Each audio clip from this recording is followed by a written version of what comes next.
नमस्कार, मैं अभिषेक राज। दोस्तों, रेलवे एलपी का जो सीरीज है जिसमें हम बता रहे हैं कि भाई कौन सा विषय को कैसे पढ़ना है। तो आज के सीरीज में रवि सर मेरे साथ हैं। आप लोग को मालूम ही है कि रवि सर टेक्निकल में जो फिटर टर्नर मशीनिस्ट जो मैकेनिकल वाले पार्ट हैं, काफ़ी भारत के नंबर 1 पोजीशन पे हैं आज। और बहुत सारे बच्चे इनसे पढ़ के आज इसरो, डीआरडीओ, बार्क तमाम जगह नौकरी कर रहे हैं। तो आज हम जानेंगे कि एलपी के लिए स्पेशल वो बच्चे जो railway technician assistant loco pilot बनना चाहते हैं, तो टेक्निकल अगर फिटर्स हैं, आप टर्नर्स हैं या मशीनिस्ट हैं, तो आपको किस तरह से पढ़ाई करनी चाहिए, क्या स्ट्रेटजी होनी चाहिए। और दूसरा कि अगर आप ईजी वे कोचिंग ज्वाइन करते हैं तो यहाँ पे किस तरह से आपको पढ़ाया जाएगा और हम लोग टेक्निकल में हम लोग बेस्ट क्यों हैं आपके लिए। तो सारे सवालों का हम जवाब जानेंगे। तो सबसे पहले वेलकम है रवि सर। बहुत बहुत धन्यवाद सर। तो पहला सवाल हम सर से ये जानना चाहेंगे कि इस बार का जो भर्ती आया है इसमें बहुत सारे बच्चे होंगे जो फ्रेशर होंगे, तैयारी के लिए सोच रहे होंगे, और कुछ ऐसे बच्चे जो रेगुलर आपसे पढ़ भी रहे हैं या कहीं भी पढ़ रहे हैं। तो ये दोनों को पढ़ने का जो स्ट्रेटजी है, तो वन बाई वन करके बताइए कि फ्रेशर को कैसे पढ़ना चाहिए, जो रेगुलर पढ़ा है उसको कैसे पढ़ना चाहिए। सबसे पहले तो फ्रेशर के बारे में बात कर लेते हैं हम लोग। अगर कोई फ्रेशर स्टूडेंट है जिसको टेक्निकल एकदम बेसिक से भी पता नहीं है, तो उसके लिए मेरा सलाह यही रहेगा कि जो भी चैप्टर है, अगर हमारे अनुसार देखेगा तो चैप्टर माने या छोटा छोटा टॉपिक, 50 टॉपिक है, 50 टॉपिक पढ़ाते हैं, तो पहले चैप्टर वो कंप्लीट करे। जैसे फाइल है तो फाइल पूरा कंप्लीट करे, उसका थ्योरी सारा चीज़ समझने के बाद चैप्टर वाइज टेस्ट लगाए। चैप्टर वाइज टेस्ट के बाद फिर प्रीवियस ईयर के पेपर पे आ सकता है, और उसके बाद फिर मॉक टेस्ट है, यानी फुल सिलेबस का जो अलग अलग टॉपिक से क्वेश्चन रहेगा उसको प्रैक्टिस करे, तो बहुत बेहतर रिजल्ट ला सकता है इसमें। तो ये फ्रेशर के लिए होगा जी। और अगर मान लीजिए कोई पहले से पढ़ा है बेसिक, जिसका बेसिक में समस्या नहीं है, क्वेश्चन में कन्फ्यूजन होता है, तो उसके लिए मेरा सलाह यही है, या जो हमसे पढ़ा है उसके लिए मेरा सलाह यही है कि क्वेश्चन क्वेश्चन क्वेश्चन प्रैक्टिस करो, क्योंकि वो कंसेप्ट क्लियर कर लिया है। बस उसको दो दो ऑप्शन में या एक ऑप्शन में कभी कभी कन्फ्यूजन हो जाता है कि यही है कि क्या है, तो उसके लिए बार बार प्रैक्टिस करेगा तो उसका जो भी डाउट होगा वो क्लियर हो जाएगा, और एग्जाम में वो भी अच्छा स्कोर कर सकता है। तो जैसा कि सर रेलवे का जो सिलेबस है, सीबीटी 1 है, सीबीटी 2 है। सीबीटी 1 में मैथ, रीजनिंग, जीके, जीएस है। इसको क्वालिफाई करने के बाद मेंस का पेपर होता है, तो मेंस में टेक्निकल आता है। तो अभी जो बच्चे रेलवे एलपी के लिए तैयारी कर रहे हैं, फॉर्म भर रहे हैं, तो उनको अभी किस तरह से पढ़ाई करना चाहिए, कितना समय टेक्निकल को, कितना नॉन टेक्निकल को देना चाहिए।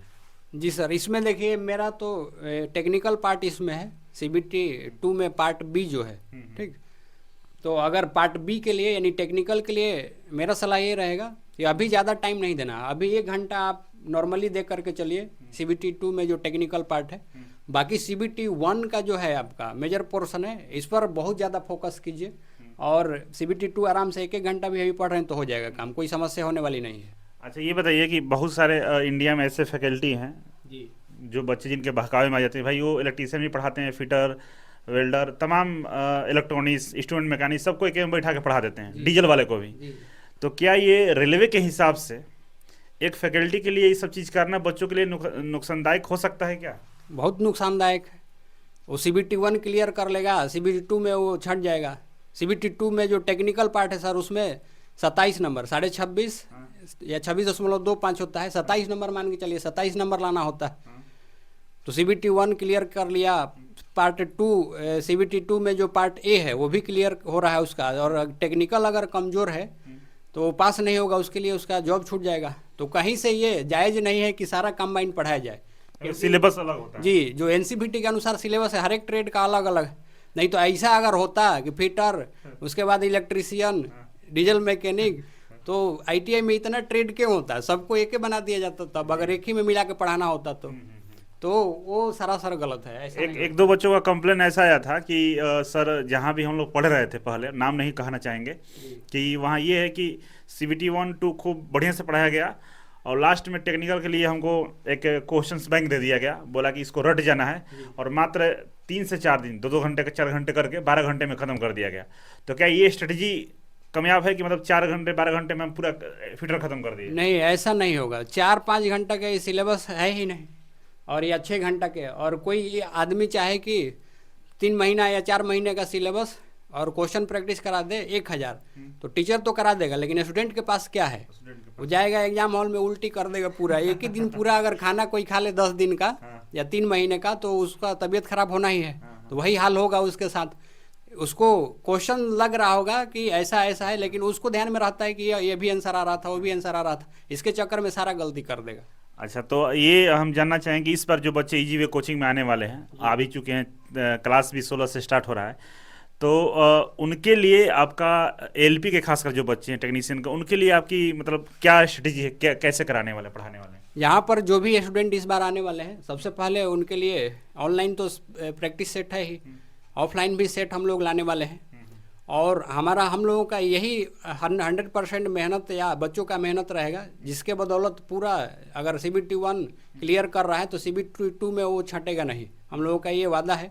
और बहुत बेहतरीन तरीके से मैक्सिमम क्वेश्चन पे फोकस करेंगे, और बच्चे जिसका बेसिक कमज़ोर है, बेसिक पढ़ाने के बाद भी उसको टारगेट करेंगे, और हर एक को मतलब ये जो CBT 2 है इसमें पास कराने का हम लोगों पे जिम्मेदारी रहेगा। तो जैसे कि बाकी सर लोग हैं गारंटी दे रहे हैं कि उससे बाहर क्वेश्चन नहीं आएगा, क्या आप इस बात का गारंटी दे सकते हैं कि जो आप पढ़ाएंगे, जो आप क्वेश्चंस बैंक देने वाले हैं, जो प्रैक्टिस सेट चलाएंगे, उससे क्वेश्चन बाहर नहीं रहेगा? जी सर, ये तो रेलवे का एग्ज़ाम है। जब इसरो लेवल के एग्ज़ाम में 100% क्वेश्चन आता है और स्टूडेंट टॉप करता है, तो ये रेलवे कोई बड़ी बात नहीं है हमारे लिए, क्योंकि इससे पहले भी देखेंगे तो जो रेलवे के इससे पहले बैच था, तो हम लोग के यहाँ से एक भी स्टूडेंट फेल नहीं हुआ था टेक्निकल में। बाकी भले उसका मेरिट में किसी वजह से नंबर आ गया, लेकिन टेक्निकल में फेल नहीं हुआ। तो इसी तरीके से ये अलग अलग एग्जाम में केवल रेलवे ही नहीं, इसरो हो गया, बार्क हो गया, सेल हो गया, NTPC हो गया, BHEL हो गया, ये जितना भी आता है, NFC हो गया, जितना नाम लीजिए वहाँ पर कैंडिडेट है ही सेलेक्टेड। तो उन सभी को सिलेबस के ध्यान में रख करके बात करते हैं हम लोग। अभी रेलवे का है तो रेलवे में 100% अगर स्टूडेंट कोई नॉर्मली प्रैक्टिस करेगा ना, तो आराम से पास हो जाएगा, उसको फेल होने की जरूरत नहीं है। एक बात और है, ये बात सही है कि जो जिस तरह से इजी वे कोचिंग में जैसे इसरो, DRDO, बार्क सबसे टफ माना जाता है, मतलब IIT लेवल पे, वहाँ पे हमारे बच्चे टॉप करते हैं। और दूसरी बात है कि यहाँ पे रेगुलर टेक्निकल का क्लास चलता है। बाकी कोचिंगों में क्या होता है कि भाई रेलवे आया तो हम टीचर कहीं से हायर कर लिए, किराए पे चल रहा है। यहाँ ऐसा बात नहीं, ऐसा माहौल नहीं है, लगातार यहाँ क्लासेस चलते हैं। तो इस हिसाब से भी हम लोग एक स्ट्रॉन्ग पोजीशन पे हैं, और बच्चों को से कहें कि आप जरूर आइए, एक बार देखिए, यूट्यूब पे भी, इजी वे ग्लोबल पे भी लगातार सर का लेक्चर है, आप देख सकते हैं। तो सर, लास्ट सजेशन आपसे हम पूछना चाहेंगे कि बच्चों के लिए लास्ट मैसेज आपका क्या रहेगा? लास्ट मैसेज यही है कि जैसा शुरू में बात किए थे, तो CBT 1 पे अभी ज़्यादा फोकस करें, और ये जो टेक्निकल पार्ट है, जितना टाइम बताए थे उसके अनुसार अभी 1 घंटा भी समय देंगे तो काफ़ी है।